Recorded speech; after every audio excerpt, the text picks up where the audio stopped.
৩০ নং হাজো শুৱালকুছি বিধানসভা সমষ্টিত নিৰ্দলীয় প্ৰাৰ্থী সিদ্ধাৰ্থ দাসৰ মনোনয়ন দাখিল।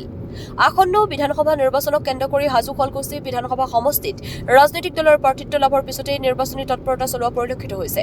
আসন্ন অসম বিধানসভা নিৰ্বাচনত ৩০ নং হাজো শুৱালকুছি বিধানসভা সমষ্টিত নিৰ্দলীয় প্ৰাৰ্থীৰূপে সিদ্ধাৰ্থ দাসে আজি কামৰূপ জিলাৰ আমিনগাঁৱত নিৰ্বাচনী বিষয়াৰ ওচৰত মনোনয়ন পত্ৰ দাখিল কৰে।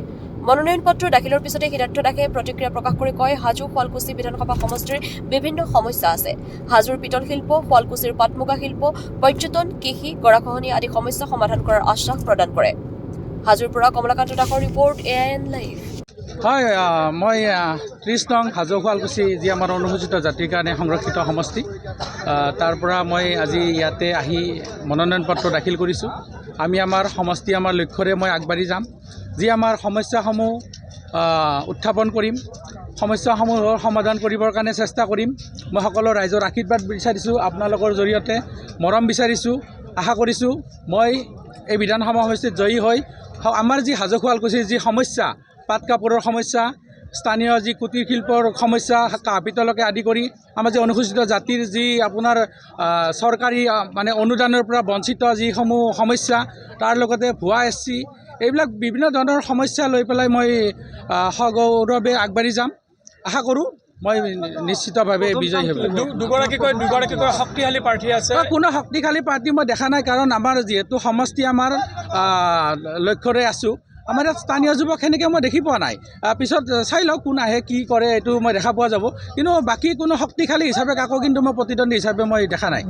মিত্ৰজোঁটৰ যিগৰাকী প্ৰাৰ্থী, মিত্ৰজোঁটৰ প্ৰত্যাহ্বান কেনেকৈ জনাব? প্ৰত্যাহ্বান বুলি একো নাই। মিত্ৰজোঁটৰ যিজন প্ৰাৰ্থী ইয়াতে আগবঢ়োৱা বুলি আপোনালোকে কৈছে বা শুনিছোঁ, সেইজন প্ৰাৰ্থী আপোনালোকে দেখিছে আজি কালিটোত সেনেকুৱা মানুহক, নেতাবিলাকক মানুহে চিনাক্ত কৰা উচিত।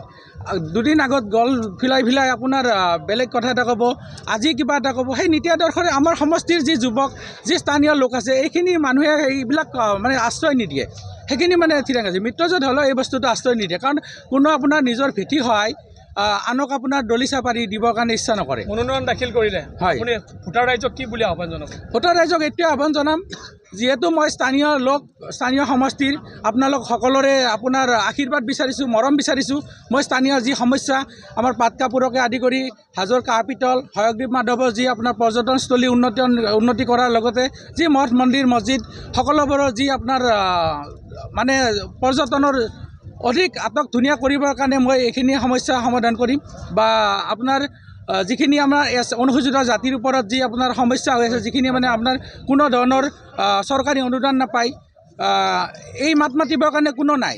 বহুত নেতা আছে, আমাৰ SCৰো বহুতখিনি নেতা আছে, কিন্তু তেখেতসকলে সুবিধাবাদী মনোভাৱ লৈ পেলাই তেখেতসকলে পলায়ন কৰে। কি নাম আছিল?